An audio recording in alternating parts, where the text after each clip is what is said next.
Chapter number 8 चल रहा था हमारा यानी कि dissolution of a partnership firm. इसमें काफ़ी कुछ हमने देख लिया है ना। सेटलमेंट ऑफ अकाउंट्स मैंने तुम्हें बोला था करने के लिए, और अकाउंटिंग अगर बात करें अकाउंटिंग ट्रीटमेंट की इस चैप्टर की, तो हमने रियलाइजेशन अकाउंट हमारा चल रहा है। और गाइज रियलाइजेशन अकाउंट में मैंने आपको काफ़ी कुछ इसमें करा दिया है, बट वो काफ़ी कुछ जो है ना वो इनफ नहीं है अभी एग्ज़ाम के पॉइंट ऑफ व्यू से। और भी काफ़ी अच्छी अच्छी एडजस्टमेंट्स आती हैं एग्ज़ाम में, जिसको सीखना आपके लिए बेहद ज़रूरी है। अदरवाइज़ भाई आप क्वेश्चन नहीं कर पाएंगे, ठीक है ना। तो रियलाइजेशन अकाउंट कैसे बनता है थोड़ा बहुत मैंने हिंट यहाँ पर दे दिया था आपको। एक क्वेश्चन भी करा चुका हूँ मैं, वीडियो आपको मिल ही गई होगी लास्ट वाली। वर्कमैन कंपनसेशन रिजर्व कैसे ट्रीट होता है ये भी मैंने आपको बता दिया है लास्ट में, है ना। आज जो हम करेंगे वो क्या करेंगे, आज हैं कुछ चीज़ें और जो कि बहुत इंपॉर्टेंट हैं, ध्यान रखना। आप खुद से पढ़ लेना इसे, accounting of unrecorded asset and liabilities, ये पॉइंट मैं आपके लिए छोड़ता हूँ, पूरा पैराग्राफ यहाँ तक का, ठीक है। मैं डायरेक्टली न्यूमेरिकल की तरफ बढ़ूंगा, बस उसके रूल्स बता देता हूँ आपको कैसे वो आपको ट्रीट करना है, उसके बाद आगे बढ़ते हैं, ठीक है। चलो सबसे पहले पॉइंट क्या रहा है आज की क्लास की, अगर मैं बात करूँ आज के लेक्चर के लिए, सबसे पहला पॉइंट है फॉर रियलाइजेशन ऑफ एसेट्स। यानी कि जब हम एसेट्स से पैसा निकालते हैं, मतलब उसे रियलाइज करते हैं, एक तरीके से उसे बेचते हैं, वैदर रिकॉर्डेड और अनरिकॉर्डेड, चाहे वो एसेट हमारी रिकॉर्ड हुई हुई एसेट हो, चाहे वो अनरिकॉर्डेड एसेट हो। रिकॉर्ड हुई हुई एसेट होगी तो वो हमारी बैलेंस शीट में एसेट में शो हो रही होगी, बट अगर अनरिकॉर्डेड एसेट तो वो शो नहीं होगी। और अनरिकॉर्डेड एसेट है और अगर वो बिक जाती है तो उससे भाई पैसा तो उससे भी आएगा, है ना। तो देख लेते हैं जरा क्या है। When the asset are sold for cash, जब हमने एसेट कोई भी नगद के लिए बेच दी है, अगर हमने एसेट नगद बेच दी है तो हमारे पास में पैसा आएगा। मैंने आपको ये पहले भी बता रखे हैं, एंट्री कैश या बैंक अकाउंट डेबिट, जो भी अमाउंट हमारी रियलाइज हुई है विद द रियलाइज्ड अमाउंट, ठीक है, वो डेबिट हो जाएगा। और क्रेडिट होता है हमारा एसेट की जगह क्या, रियलाइजेशन अकाउंट। क्यों होता है सर रियलाइजेशन अकाउंट क्रेडिट, क्योंकि बच्चे वो जो एसेट थी आपकी चली गई थी रियलाइजेशन अकाउंट में, that's why we will have to credit the realisation account not to the asset account, ठीक है। क्लियर है यहाँ तक की बात। आगे बढ़ते हैं। मैंने asset is taken by a partner, यहाँ समझो इंपॉर्टेंट पॉइंट है ये वाला, कि जब कोई एसेट टेकन ले ली गई हो किसके द्वारा, बाय अ पार्टनर। आपने कैश में नहीं बेची उसे, किसी पार्टनर का ड्यूज था आपके ऊपर, फर्म के ऊपर, आपने कह दिया भाई ठीक है पैसे ऐसे नहीं है, आप ये वाली शूट कर रही है आपको, ठीक है एसेट आप ले लो कोई दिक्कत नहीं है। तो जिस पार्टनर ने उस एसेट को लिया है उसका नाम हम डेबिट करेंगे, यानी कि कंसर्न पार्टनर्स लिखा हुआ है इन्होंने, यानी कि रिलेटेड पार्टनर जो होगा वो डेबिट हो जाएगा। मान लो ए ने ले लिया तो a is capital account debit to realisation account आ जाएगा। क्रेडिट तो यहाँ भी था, रियलाइजेशन क्रेडिट यहाँ भी है। यहाँ पर पैसे आए थे, देखो ना, हमने यहाँ पर नगद में बेच दिया था उस एसेट को, तो यहाँ पैसे आ गए। यहाँ हमने उस पार्टनर को दे दिया वो एसेट, तो हमने उससे डेबिट कर दिया। बहुत सिंपल सा लॉजिक, बहुत सिंपल सा यहाँ पर मेथड है ये सब कुछ, ठीक है। पॉइंट की बात करते हैं, पॉइंट नंबर 3 की। इन्होंने यहाँ पर पॉइंट नंबर 3 में क्या कहा है, when an asset is given to a creditor. बहुत ध्यान से सुनना इस पॉइंट को, इंपॉर्टेंट है और थोड़ा सा टिपिकल भी पड़ता है गाइस बच्चों के लिए। तो देख लो जरा, when an asset is given to creditors, क्या करा है इन्होंने, क्रेडिटर को कोई एसेट गिवन कर दी towards payment of his dues, उसका पेमेंट जितना निकल रहा था उसके अगेंस्ट में हमने उसे कोई एसेट दे दी। मतलब क्या है सर इस पॉइंट का, जरा समझो, समझना पड़ेगा थोड़ा सा। मान लो कोई क्रेडिटर्स थे जिनकी वैल्यू थी 50,000 की, कितनी थी, 50,000 रुपये की, और हमने इनके अगेंस्ट में उन्हें एक फर्नीचर दे दिया। क्या दे दिया, फर्नीचर दे दिया, ठीक है। Furniture given to creditors to settle their liability, to settle their liability. अब वो फर्नीचर की कीमत जो थी वो थी 45,000 रुपये। बस हमने बोल दिया भैया ये ना एक काम कर लो, आप एक काम कर लो, 45,000 रुपये पकड़ो और आपका कर्जा खत्म। क्रेडिटर्स भी ठीक है, मान गए, हाँ भाई ठीक है तुम्हें पैसे ही तो चाहिए थे, तुमने पैसे ले लिए, बात खत्म हो गई। तो क्रेडिटर्स को क्या करोगे आप, अगर पेड करते कैश के द्वारा क्रेडिटर्स को, एक बात समझना छोटी सी, अगर आप क्रेडिटर को पैसे देते तो आप यहाँ डेबिट करते हो, रियलाइजेशन अकाउंट डेबिट, है ना, क्योंकि क्रेडिटर तो लिख नहीं सकते। क्रेडिटर को तो हमने क्या बना दिया, रियलाइजेशन बना दिया। क्रेडिटर भी हमारे रियलाइजेशन में ट्रांसफर हो चुके थे पहले, अब हमने उन्हें पेमेंट दी है तो रियलाइजेशन को डेबिट करना पड़ेगा, क्योंकि क्रेडिटर्स है नहीं, नाम उसका रियलाइजेशन है, तो रियलाइजेशन टू कैश या बैंक अकाउंट। ये एंट्री आती है हमारी किस केस में, ये एंट्री आती है हमारी जब जब हम क्रेडिटर्स को क्या देते हैं, पैसा। लेकिन अब ये एंट्री नहीं आ सकती। क्यों नहीं आ सकती, क्योंकि हमने यहाँ पर पैसा नहीं दिया, हमने तो फर्नीचर दिया है। Furniture given to creditors to settle their liability, उनकी जितनी भी लाइबिलिटी थी हमने उसके लिए उन्हें एक फर्नीचर दे दिया। तो आप बात समझो जरा, रियलाइजेशन को डेबिट करेंगे क्योंकि हमने क्रेडिटर्स को पेमेंट दी एक तरीके से, है ना। तो realisation account debit, to. Furniture गया, फर्नीचर को क्रेडिट करोगे क्या? हाँ सर बिल्कुल करेंगे, लेकिन फर्नीचर का नाम तो रियलाइजेशन पड़ा हुआ है, क्योंकि फर्नीचर भी तो कहाँ ट्रांसफर करा हुआ है, रियलाइजेशन में, तो यहाँ भी रियलाइजेशन करना पड़ेगा। बात समझ रहे हो? ओ सर ये तो एंट्री गलत कर दिया आपने। हाँ, एक ही एंट्री में रियलाइजेशन डेबिट और एक ही एंट्री में रियलाइजेशन क्रेडिट नहीं हो सकता। मतलब सर तो फिर करेंगे क्या? इस टाइप की सिचुएशन के लिए क्या होती है बच्चों? No entry. बात समझ में आई? सर आप तो एंट्री बताने वाले थे। हाँ मैंने एंट्री तो बताई है कि कोई भी एंट्री नहीं होगी। देखो जरा ध्यान से देखो, समझना पड़ता है। मैं आपको डायरेक्टली स्टार्टिंग में कह देता हूँ बच्चों इसकी कोई एंट्री नहीं होगी, तो आप सोचोगे सर क्यों नहीं होगी। When an asset is given to a creditor towards payment of his dues, no entry is passed. क्यों नहीं होती एंट्री, ये मैंने तुम्हें बता दिया। रियलाइजेशन को ही डेबिट करना पड़ेगा, रियलाइजेशन ही क्रेडिट होगा, तो भैया अल्टीमेटली कोई अमाउंट नहीं निकलेगी, मतलब कोई रिजल्ट नहीं निकलेगा। और अकाउंट्स के रूल्स के हिसाब से भी, बेसिक रूल्स के हिसाब से भी, एक ही एंट्री में वही चीज़ डेबिट और वही सेम चीज़ क्रेडिट नहीं हो सकती, ठीक है ना। तो that's why it will not record any entry, ठीक है। इस तरीके की जो भी कोई ट्रांजेक्शन है तो उसके लिए एंट्री नहीं रिकॉर्ड होगी। किस तरीके की ट्रांजेक्शन सर? इस तरीके की, समझो मैं बता देता हूँ आपको मोटा मोटा, कि किसी एसेट को आपने दे दिया किसी लाइबिलिटी को पे करने के लिए, किसी एसेट्स को आपने दे दिया किसी लाइबिलिटी को पे करने के लिए, टू पे अ लाइबिलिटी, टू पे अ लाइबिलिटी। आपने एक लाइबिलिटी को पे करने के लिए एसेट्स को दे दिया बच्चे, तो इस केस में कोई एंट्री ना होगी बालक। बात समझ लेना ध्यान से, क्योंकि रियलाइजेशन ही डेबिट, रियलाइजेशन ही क्रेडिट। अच्छा सर यहाँ तो मैं 5,000 रुपये का बेनिफिट हुआ था, प्रॉफिट हुआ था, उसका क्या करेंगे? कुछ नहीं करेंगे, हमें क्या मतलब भाई, ठीक है ना। हमने क्रेडिटर भी कहाँ ट्रांसफर करे होंगे? रियलाइजेशन में। एक बात सोचो ना, क्रेडिटर भी कहाँ करे होंगे ट्रांसफर? रियलाइजेशन में। फर्नीचर भी कहाँ ट्रांसफर करा होगा? रियलाइजेशन में। तो बट ऑब्वियस है जो प्रॉफिट बच रहा होगा वो अपने आप ही रियलाइजेशन में आ जाएगा, और रियलाइजेशन का प्रॉफिट फिर बाद में कैपिटल अकाउंट में जाएगा। तो हमें जो हमारा चेंज आया है, यानी कि प्रॉफिट हुआ या लॉस हुआ, हमें वो कंसिडर ही नहीं करना। हमें कंसिडर करना कब? उसे सबसे लास्ट में जाकर के। मैंने कल जैसे तुम्हें वर्कमैन कंपनसेशन रिजर्व वाला बताया था, ये हमारा रियलाइजेशन अकाउंट है। देखो यहाँ पर जो है ना रियलाइजेशन अकाउंट है, एक सेकेंड दिखाता हूँ मैं आपको, ये। और ये जो रियलाइजेशन अकाउंट था, इसमें आपका ना बाद में लॉस निकल करके आ रहा था। प्रॉफिट है या लॉस है उसको कंसिडर करेंगे और वो कैपिटल अकाउंट में जाएगा। तो अल्टीमेट बैलेंस वो अपने आप ही उसे निकाल कर ये दे देगा, हमें उसके बारे में चिंता करने की ज़रूरत नहीं है। हमें ये इग्नोर करना होता है कि इसमें चेंज कितने का आया, ठीक है। कभी कभी ऐसे भी होगा कि क्रेडिटर्स आपके कितने के हैं? 50,000 के, लेकिन आपकी जो एसेट गई है, मान लो कोई मशीनरी थी, हमने उन्हें दे दी जिसकी कीमत थी मशीनरी की 54,000 रुपये की, 54,000 की। तो भैया ठीक है, रियलाइजेशन टू रियलाइजेशन एंट्री आएगी, मतलब कोई एंट्री नहीं आएगी, इसकी कोई एंट्री हम नहीं करेंगे। अब ना तो क्रेडिटर्स को हम पेड करेंगे और ना मशीनरी से हमारा पैसा आएगा, क्योंकि हमने मशीनरी के अगेंस्ट में क्रेडिटर्स को पेमेंट दे दी, ठीक है ना। तो इसलिए हमारी कोई एंट्री इस केस में नहीं होगी। आगे बढ़ते हैं। अब भी कोई अगर डाउट रह गया हो, बेटा बहुत आती है ये वाली एंट्री, सबसे ज़्यादा यही एंट्री आएगी आपके एग्जाम में, ध्यान रखना। अब भी कोई डाउट हो तो प्लीज़ कमेंट कर देना भैया, पूछ लेना, बाकी आपकी मर्जी, मेरे को व्हाट्सअप भी कर सकते हो आप। नेक्स्ट की बात करते हैं। फॉर सेटलमेंट ऑफ लाइबिलिटीज, उन्होंने यहाँ एसेट को खत्म करने की बात करी थी, यहाँ पर वो लाइबिलिटीज को सेटल यानी खत्म करने की बात कर रहे हैं, वेदर रिकॉर्डेड और अनरिकॉर्डेड। ध्यान रखना ये एसेट चाहे रिकॉर्ड हुई हो या अनरिकॉर्डेड हो, सेम ट्रीटमेंट है सबके लिए। लाइबिलिटी की बात करते हैं, ऑन पेमेंट ऑफ लाइबिलिटी। अगर तुमने किसी लाइबिलिटी को पे करा है तो बट ऑब्वियस है कि आप लाइबिलिटी टू कैश एंट्री बनाते, बट लाइबिलिटी का नाम क्या रखा हुआ है? रियलाइजेशन। क्यों रखा हुआ है? क्योंकि लाइबिलिटीज तो हमने वहाँ ट्रांसफर कर दी थी रियलाइजेशन अकाउंट में, and the entry will be realisation account debit to cash या बैंक अकाउंट। क्लियर है? Next entry, if a partner agrees to settle a liability. अगर एक पार्टनर एग्री हो जाता है, सहमत हो जाता है टू सेटल अ लाइबिलिटी, ओ एक पार्टनर ने बोला इस वाले लाइबिलिटी को, ये जो फर्म की लाइबिलिटी है तो मैं चुका दूंगा, आप टेंशन ना लो जी। तो हम क्या एंट्री बनाएंगे? मैं रिवर्स एंट्री बनानी पड़ेगी, जिससे उसने हमने जब उसे एसेट दी थी तो हमने बनाया था, उसका नाम डेबिट कर दिया, क्रेडिट करा रियलाइजेशन को। अब यहाँ पर हम उल्टी एंट्री बना देंगे, यानी कि realisation account debit to concern partners capital account. बस इतना करना होता है। सर हमने ऐसा क्यों करा? आओ जरा ध्यान से सोचो। जब आपने पेमेंट करी लाइबिलिटीज की तो आप एंट्री क्या बनाओगे? ऑन पेमेंट ऑफ लाइबिलिटीज, पहला पॉइंट,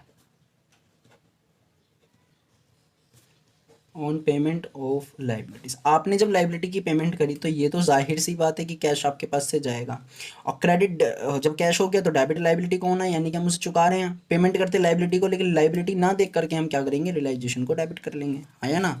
बिल्कुल सही बात है सर, कोई दिक्कत ही नहीं इसमें। तो भाई जब पैसा आता है तो डेबिट और जाता है तो क्रेडिट, ये तो हमने सीखा हुआ है। और अगर हम सेकंड पॉइंट की बात करें, जो कि क्या है, अगर किसी पार्टनर को दे दिया आपने, अगर किसी पार्टनर ने एग्री कर जाता है, कोई partner, if a partner agrees to settle a liability, अगर कोई पार्टनर क्या हो जाता है? एग्री होता है सेटल करने के लिए लाइबिलिटी को, तो उस केस में आप क्या एंट्री करेंगे?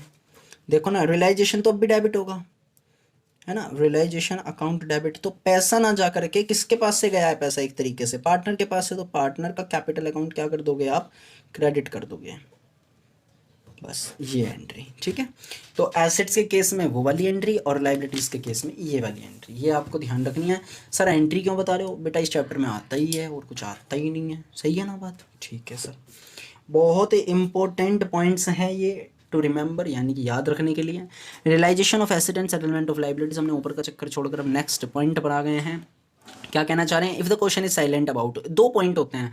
मान लो अगर तुमने एसिड के बारे में कोई पॉइंट ही नहीं देखा क्वेश्चन में, मतलब there is no information given in the question that is related with your assets and liabilities, मतलब ये कि अगर आपकी कोई एसेट्स से रिलेटेड क्वेश्चन में इन्फॉर्मेशन ही गिवन नहीं है तो आप क्या करोगे, सुनो मेरी बात, उसे आप वैल्यूलेस मानोगे। और अगर लाइबिलिटीज से रिलेटेड कोई इन्फॉर्मेशन गिवन नहीं होती है तो उसे हम फिर पेड करेंगे बुक वैल्यू पर। मतलब मैंने क्या कह दिया, पढ़ते हैं पहले। केस नंबर 1 क्या कह रहे हैं, the realisation of tangible assets like furniture, vehicle, debtors etcetera, it is assumed that such assets have not realised any amount, have not realised any amount, यानी कि अगर उन्होंने बोला हो कि फर्नीचर से इतनी रियलाइज्ड हो गई वैल्यू तो बड़ी अच्छी बात है, कुछ नहीं बोला तो हम क्या मानेंगे इसे, इट इज एज्यूम्ड कर लिया जाता है ये डैट कि such assets have not realised any amount, इन तरीके की इस प्रकार की एसेट से कुछ भी अमाउंट रियलाइज्ड नहीं हुई है, मीन्स वो क्या है, वैल्यूलेस है। सेकंड की बात करें, सेटलमेंट ऑफ एनी लाइबिलिटी, अगर एनी लाइबिलिटी, आप लाइबिलिटी के सेटलमेंट की बात करें तो इट इज एज्यूम, ये मान लिया जाता है डेट की amount equal to book value is paid. अब बात समझ में आई, लाइबिलिटी के बारे में अगर कुछ भी नहीं बोलेगा तो भी एंट्री बनानी है, और एसेट के बारे में अगर कुछ नहीं बोलेगा तो कोई एंट्री नहीं बनानी, यानी कि आपकी एसेट वैल्यूलेस है भैया, वो बिकी नहीं है, मतलब ये कि कोई भी अमाउंट उससे रियलाइज नहीं हुई है, ठीक है। और as per the CBSE guidelines the realise value of asset should be given, मतलब या तो क्वेश्चन में गिवन होगी, नहीं है तो आपको ये एंट्री नहीं बनाएंगे। शॉर्ट में बात करता हूँ सर, अपनी लैंग्वेज में समझा दो, चलो समझो। एसेट से रिलेटेड कोई इन्फॉर्मेशन, मतलब बैलेंस शीट तो है बनी हुई, समझना मेरी बात, बैलेंस शीट तो है, बुक वैल्यू सबकी एसेट्स की है, लेकिन नीचे एडजस्टमेंट में नहीं बोल रखा कि स्टॉक इतने का चला गया या फर्नीचर इतने का चला गया, तो उस केस में एसेट्स को क्या करेंगे, जब कोई इन्फॉर्मेशन ना हो उसे हम वैल्यूलेस मानते हैं, क्या मानते हैं, वैल्यूलेस मानते हैं, और इसीलिए उसकी कोई अमाउंट रियलाइज्ड नहीं होगी। बट भैया जो भी लाइबिलिटीज़ होंगी, अगर इन्फॉर्मेशन गिवन है तो उसके जैसे करो, अगर कोई इन्फॉर्मेशन गिवन नहीं है, कोई उसके बारे में पॉइंट ही गिवन नहीं है, तो ध्यान रखना जितनी बुक वैल्यू है उससे आपको क्या करनी पड़ती है, paid paid paid paid by book value, जितनी उसकी बुक वैल्यू है उसके द्वारा ही आपको उसे क्या करना पड़ेगा, पेड करना पड़ेगा। समझ में आ गई मेरी बात, हाँ जी सर, कोई इसमें दिक्कत नहीं है। चलो एक एग्जाम्पल की तरफ बढ़ते हैं, आज के जो भी मैंने आपको पॉइंट्स कराए हैं वो हमारे पॉइंट्स इस वाले एग्जाम्पल में आ जाएंगे, इसलिए मैं इसे करा रहा हूँ, ठीक है। चलो बहुत अच्छा एग्जाम्पल है ये, मैंने अभी जैसे मैं देख रहा था वीडियो बनाने से पहले तो बढ़िया लगा मेरे को, आप लोग भी देखें इसे, बढ़िया तरीके से देखें, मज़ा आ जाएगा आपको इसे करने के बाद में। 4-5 पॉइंट हैं इसमें, उसके बाद आप क्वेश्चंस करेंगे, अच्छे से आपके क्वेश्चंस हो जाएंगे। इलस्ट्रेशन नंबर 5 की बात करें, पास journal entry for following transaction, हाँ आपके जो है ना बुक में ऊपर नीचे कोई इलस्ट्रेशन हो सकता है, बिकॉज मेरे पास तो न्यू एडिशन है 2020 का, बट आपके पास अगर ओल्ड वाला एडिशन है तो ऊपर नीचे इलस्ट्रेशन हो सकता है, तो भाई देख लेना एक बार। वो कह रहे हैं जनरल एंट्री पास करो फॉलोइंग ट्रांजैक्शंस की on dissolution of a partnership firm, A and B after various assets other than cash and outside liability have been transfer to realisation account. वो ये कह रहे हैं हमने लाइबिलिटी और एसेट्स को ट्रांसफर तो मार दिया, हमने उन्हें एसेट्स को लाइबिलिटीज़ को ट्रांसफ़र तो कर दिया कहाँ, रियलाइजेशन अकाउंट में, लेकिन अब आपको जैसे जैसे एंट्रीज हो रही हैं उसके हिसाब से आपको क्या करना है, आपको यहाँ पर हमें एंट्रीज देनी है, उन्होंने इतना बोल दिया। अब सर पहला केस क्या, बड़े ध्यान से समझेंगे, हमें ट्रांसफ़र की एंट्री नहीं करनी है, हमें बस सेटल की एंट्री करनी है, ठीक है। पहला case, A took 50% of the stock at a discount of 20%, वो कहना है 50% जो है ए ने टुक कर लिया स्टॉक का, ए टुक 50% ऑफ द स्टॉक, स्टॉक का 50% किसने ले लिया, ए ने, एट अ डिस्काउंट ऑफ 20%, 20% के डिस्काउंट पर, छूट के साथ ले लिया, एक पॉइंट तो ये हो गया, फुल स्टॉप लगा हुआ है। उसके बाद remaining stock was sold at a profit of 30% on cost, वो ये कह रहे हैं लागत से 30% जितनी उसकी बुक वैल्यू बच रही है बचे हुए स्टॉक की, वो कितने पर बेच दिया, एक प्रॉफिट पर बेच दिया हमने 30% के प्रॉफिट पर। समझो कैसे करोगे इसका ट्रीटमेंट, इसका ट्रीटमेंट समझना पड़ेगा बच्चों, कैसे करोगे। वो ये कह रहे हैं आपसे,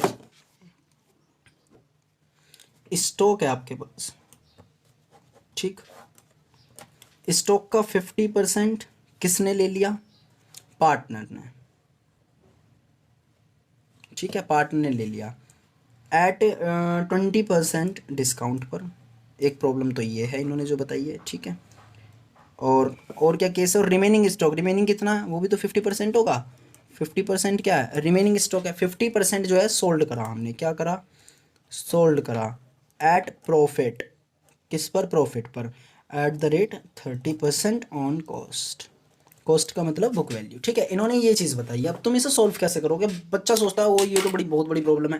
अभी कुछ नहीं है यार, पढ़ो ना जरा, वैल्यू देख लो बस, अब कितने की है। Book value of the stock given in the question, sorry यहाँ आ जाओ जरा, एक सेकंड, दिख नहीं रहा होगा जब तुम्हें।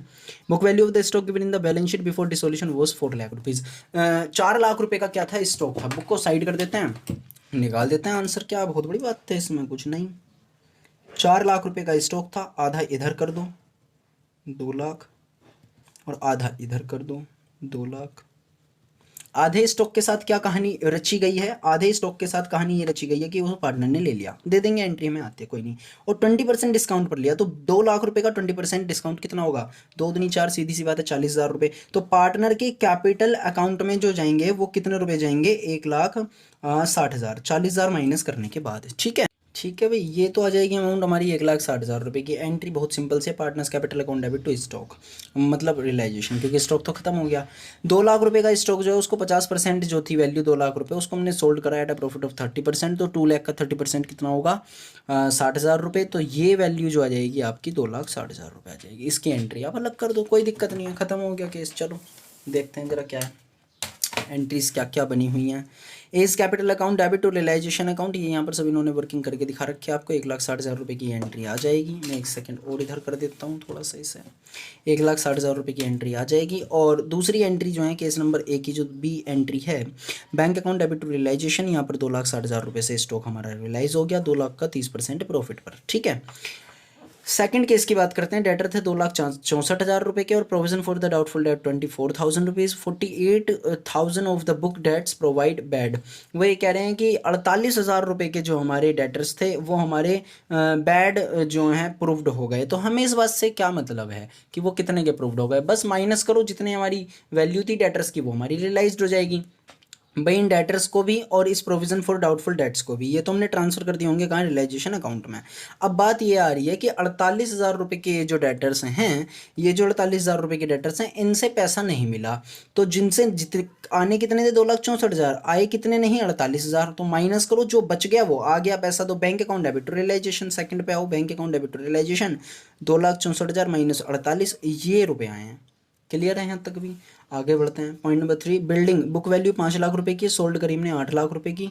Throw a broker who charge 2% commission. अब एक बात समझो, मिले कितने हमें सोल्ड करके, 8 लाख। 8 लाख पर 2% हमारा कमीशन गया, मतलब ये बिल्डिंग 5 लाख की थी, 8 लाख की बिक गई। एक ब्रोकर था, मीडिएटर जो था, जिसने वो एसेट बिकवाई थी हमारी, तो भैया चार्ज करा उसने 2% कमीशन। तो 8 लाख का 2% माइनस कर दो, 8 दूनी 16,000 रुपये। 8 लाख में से माइनस करेंगे 7,84,000 रुपये अमाउंट आएगी।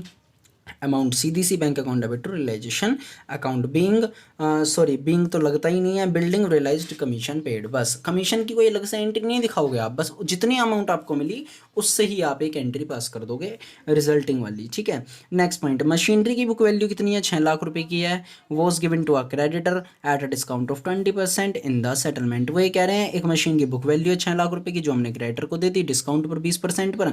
भैया डिस्काउंट पर दो, प्रॉफिट पर दो, हमें क्या मतलब उस बात से। आपने एक मशीनरी क्रेडिटर को दे दी, कोई एंट्री पास नहीं होगी। अभी तो सीखते हुए आ रहे हैं हम इस चीज़ को। एक मशीनरी, एक एसेट आपने दे दी किसको, क्रेडिटर को, to pay liability, to settle a liability, तो कोई एंट्री नहीं होगी, क्योंकि रियलाइजेशन टू रियलाइजेशन एंट्री आनी है। देखो, no general entry if an asset recorded or unrecorded is given in the settlement of liability, recorded or unrecorded, no entry is passed. Liability भी चाहे वो रिकॉर्डेड हो या अनरिकॉर्डेड हो, एसेट भी चाहे वो अनरिकॉर्डेड हो रिकॉर्डेड हो, हमें कोई मतलब नहीं, हम तो कोई एंट्री पास नहीं करेंगे। ठीक है। Next and last point for today, क्या कह रहे हैं ये, इन्वेस्टमेंट बुक वैल्यू की 40,000 रुपये, और रियलाइज हो गए उससे 150%, यानी कि 150, मतलब ये 40,000 रुपये की कोई एसेट थी, लेकिन उससे हमें 150% मिला। तो 40,000 का 150 कितना होगा, 15 चौका 60, तो यानी कि कितना हो जाएगा, 60,000 रुपये के समथिंग, ठीक है ना। तो 60,000 रुपये हमारी ये वाली वैल्यू आ जाएगी bank account debit to realisation, क्योंकि हमारी वो जो इन्वेस्टमेंट थी वो हमारी जो बिकी है, यानी कि उनसे रियलाइज हुए हैं पैसे, वो हुए हमें 60,000 रुपये। तो एंट्री भी 60,000 से आएगी, तुम्हें एंट्री बनानी आती है, bank account debit to realisation 60,000 रुपये, ठीक है। किसी को कोई दिक्कत हो तो भाई मुझे बता देना। अगला वाला इलस्ट्रेशन खुद कर लेना, ये CBSE में आया हुआ है 2019 में, ठीक है। ये जो नई बुक के अकॉर्डिंग इलस्ट्रेशन नंबर जो 6 है, और फिर अपने कुछ क्वेश्चंस आप लोग कर लेना। मिलते हैं आपसे नेक्स्ट वीडियो में। कहीं कोई दिक्कत रह गई हो, कोई डाउट रह गया हो तो मेरे को कमेंट कर देना। बाकी आपको अगर वीडियो अच्छी लगी हो तो सभी बच्चे लाइक ज़रूर करेंगे, है ना, क्योंकि लाइक से मोटिवेट होता हूँ मैं थोड़ा सा कि हाँ भाई चलो जो कंटेंट हम दे रहा हूँ, मैं आपको जो मैं कंटेंट दे रहा हूँ वो आपको पसंद आ रहा है, ठीक है। बाकी शेयर करना मत भूलना। थैंक यू बच्चों, मिलते हैं नेक्स्ट लेक्चर में।